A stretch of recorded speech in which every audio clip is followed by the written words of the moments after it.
exigiendo el respeto a los derechos laborales y humanos en nuestro país. Uno de los planteamientos que se va a hacer este día es que por lo menos el Estado asuma la responsabilidad en cuanto a la seguridad ciudadana, porque estamos presos en nuestras casas, somos presa de la delincuencia, con la colusión del sistema judicial, igual con la policía. El alto costo de la canasta básica, sin plantear el alto costo de vida. Luego estamos planteando al Congreso la derogación de leyes que han venido a menoscabar los derechos del pueblo hondureño y los trabajadores. Esa ley de empleo temporal ha venido a flexibilizar el trabajo. Esas comidas rápidas, antes de que se aprobara esa ley, despidieron los trabajadores y los recontrataron a medio tiempo y los hacen trabajar 6 horas y les pagan por 4. Esos son los grandes ganadores y el trabajador perdió la mitad de su salario, ¿no? Luego esa ley fundamental de educación, eso es fatal para el pueblo hondureño. Esa ley de asociación pública-privada, ahí lo que se pretende es privatizar las empresas del Estado. Y esa ley de las ciudades modelo, esa ley pretende entregar nuestra soberanía a extranjeros. Entonces estamos planteando a ese Congreso que esas leyes deben de revertirse y estamos planteando también que se emita una nueva ley, una ley integral de reforma agraria que le permita al campesino acceso a la tierra, a tecnología, a créditos y a poder comercializar los productos. Nosotros hemos planteado que el desarrollo de Honduras no esté en las maquilas. Las maquilas no dejan absolutamente nada que un empleo mal remunerado y precario. Hemos planteado que la inversión debe de hacerse en el campo. Una, para garantizar la seguridad alimentaria del pueblo hondureño, para poder exportar, y ahí es donde Honduras puede crecer, pero necesitamos inversión pública y privada, porque de lo contrario no va a haber ni generación de empleo y el pueblo va a seguir sumergido en esta crisis. El pueblo hondureño, la mayor parte del pueblo hondureño está sumergido en calamidad doméstica, porque ni siquiera tiene el acceso a la seguridad alimentaria. Es una situación crítica, caótica que vive el pueblo hondureño y por eso estamos en estas movilizaciones y todavía llamamos al pueblo hondureño que se sume. Estas movilizaciones van a estar en 16 departamentos del país. Hay movilizaciones por todo el país y esta dinámica se va a seguir manteniendo en el transcurso de los días hasta que logremos revertir todos esos procesos negativos en contra de los sectores sociales. Don César, escuchamos pues lo que nos pone don Solís Baquedano y es muy real todos los problemas de que nos está hablando. Él dice, bueno, no ha cambiado prácticamente nada de la huelga del 54, las condiciones sociales, dicen que incluso podemos estar en un proceso involutivo. Considera que realmente los problemas sociales en el país se agravan y a veces son cíclicos que se repiten y eso hace que siempre las luchas sean constantes y los gobiernos no reaccionen ante estas peticiones. Bueno, mira, han pasado casi 50 años desde la huelga. Las problemáticas que se están planteando ahí son las mismas, pero han cambiado las formas. Creo que en 50 años los diferentes gobiernos probaron un montón de cosas que efectivamente no han funcionado. Inclusive yo no diría tanto que las cosas no han cambiado, sino que se plantean con otros acentos y con otros matices los problemas. Son los mismos problemas, pero de otra manera. Después de este largo proceso de la huelga, yo creo que sí el Estado le puso mucha atención a las manifestaciones públicas y a la actividad sindical.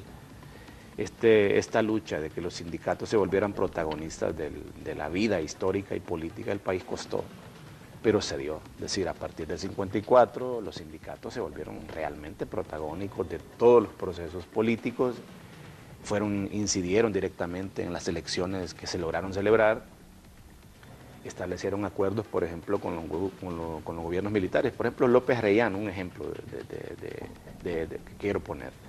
López Arellano, cuando hizo el golpe de Estado en el 63, lo primero que hizo después fue una concertación con todos los sindicatos legalmente autorizados y emprendió una de las campañas gubernamentales más populares y populistas que ha habido en la historia de Honduras. Prácticamente le entregó el protagonismo del Estado a los sectores populares, al grado que López Arellano se metió en severos problemas con las clases terratenientes, porque la reforma agraria que él planteó era la expropiación y la instalación y la dotación de tierra a miles de familias, y eso se hizo. ¿Por qué? Porque había una ilusión en ese momento, que es lo que dice Baquedano, que hay que volver a invertir en el campo. Ya se hizo eso. La ilusión de los militares era que la pobreza agraria y la pobreza rural y la pobreza periférica venía de que el campesino y ¿cómo se llama? El labrador no poseía los bienes necesarios para producir.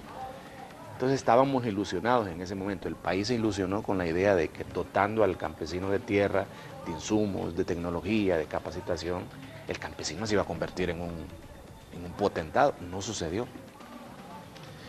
Y te hablo de uno de los procesos. Después se intentaron muchos procesos. Después Baquedano sabe que se promovieron las famosas invasiones inducidas, que era que ya las tierras que estaban en disputa se dejara de disputar por las tierras que estaban a la vista y se pasara a poblar y colonizar tierras que nadie quería habitar porque estaban lejos de los centros urbanos. Fue así como, por ejemplo, grupos de Santa Bárbara fueron a dar a Olancho, grupos de Lepaera y de La Paz fueron a dar al Bajo Aguán, etc. Hubo una movilización inducida de migraciones para dotar a la gente de tierra y no pasó nada. Es decir, hay en el fondo de todo esto, de toda esta pobreza que nosotros hoy sufrimos todos, porque la pobreza la sufrimos todos, la pobreza la sufre cualquier persona independientemente de la condición económica que tenga. Digamos, el rico está a merced de ser asesinado, a merced de que sus hijos sean secuestrados, tanto como el pobre. Entonces, al final, como resultado de esto, en el 2012 nosotros tenemos un país que no funciona.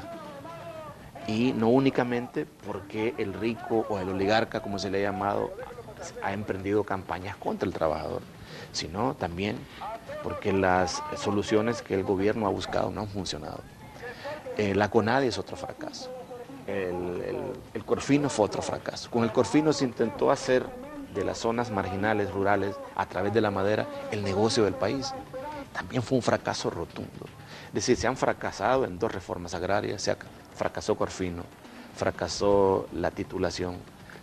Es decir, todo ha fracasado con nosotros. Entonces la pregunta que yo siempre me hago no como ideólogo, porque ya no me considero un ideólogo, sino como filósofo de este país, es ¿qué es lo que realmente los funcionaría a los hondureños? ¿Qué?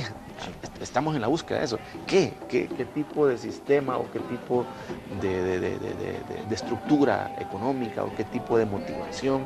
Yo no sé, hay algo que está mal en nosotros los hondureños, de manera que hemos probado todo lo que han probado todos los demás países y en nosotros no ha funcionado. Precisamente le consultara a don Celis eso. ¿Qué esperan los trabajadores a que se logre hoy?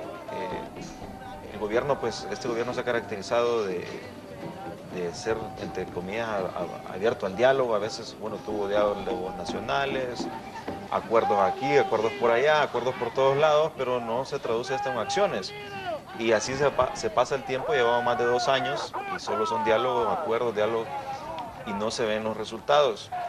Y está llegando, pues, un punto de la sociedad en que ya, pues, que necesita es resultados, no firmar un papel y que después no se va a cumplir, o salir en una cadena de televisión diciendo hablamos de esto y acordamos lo otro, pero no hay resultados.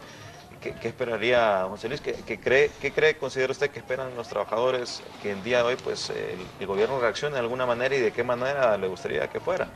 Bueno, hablando de esos diálogos, ha sido un diálogo de sordos. Más lo veo así como una masturbación mental. Hasta este momento no se ha hecho absolutamente nada. A medio periodo del gobierno de don Pepe Lobo no se ha visto ningún cambio. Al contrario, yo recalco, ha habido un proceso involutivo. Dicen que Honduras es un país pobre. Honduras no es un país pobre, Honduras es un país rico, es un país empobrecido por los grupos fácticos, por los grupos oligárquicos que han manejado el Estado como propiedad, como hacienda pública, y le han negado el derecho al pueblo hondureño a vivir con dignidad. Con el Zelaya se empezó a trabajar en el proceso de la reforma agraria, con el decreto 18-2008, cuando se le garantizaba al campesino un acceso a un pedazo de tierra, y después del golpe de Estado fue derogado, porque no quieren darle la oportunidad al campesino de que tenga la posibilidad de un pedazo de tierra. La poca tierra que tenemos, apta para producir, está en manos de pocos terratenientes, y esa tierra está produciendo o caña de azúcar o palma africana, y no es malo eso. Hay que diversificar la producción. Aquí también necesitamos arroz, maíz, frijoles, porque al final de cuentas tenemos que estarlos importando de Centroamérica. Hubo un momento histórico en nuestro país que Honduras se le llamaba el granero de Centroamérica, porque se producían granos básicos y se exportaba, y uno compraba la media de frijoles a 5 o 10 lempiras, igual la libra de arroz a 2 lempiras. Esos tiempos cambiaron y han pasado. No se importa, ¿no? Gracias. Ahora los traemos, y ahora se viene contrabando el arrozazo, ¿no? Esa cantidad de arroz que estuvo el año pasado ahí en Cortés, que no podían desembarcarlo. Hemos visto también con los famosos TLC, que nos vendieron esa idea de la gran panacea, que a través del TLC Honduras iba a ser el emporio de desarrollo. Eso fue mentira, ¿no? Lo que produjo eso fue que 22.000 pequeños productores de arroz desaparecieron, porque viene el arroz empacado de Estados Unidos a precios más baratos. Los productores de zapatos, los sastres, esos quebraron, esos desaparecieron. Y vemos un TLC que todavía estamos en desventaja porque es más lo que importa los derechos del pueblo hondureño y los trabajadores. Esa ley de empleo temporal ha venido a flexibilizar el trabajo, esas comidas rápidas. Antes de que se aprobara esa ley, despidieron los trabajadores y los recontrataron a medio tiempo y los hacen trabajar 6 horas y les pagan por 4. Ellos son los grandes ganadores de la delincuencia, con la colusión del sistema judicial, igual con la policía. El alto costo de la canasta básica, sin plantear el alto costo de vida. Luego estamos planteando al Congreso la derogación de leyes que han venido a menoscabarlos, defiendo el respeto a los derechos laborales y humanos en nuestro país. Uno de los planteamientos que se va a hacer este día es que por lo menos el Estado asuma la responsabilidad en cuanto a la seguridad ciudadana, porque estamos presos en nuestras casas, somos presas a entregar nuestra soberanía a extranjeros.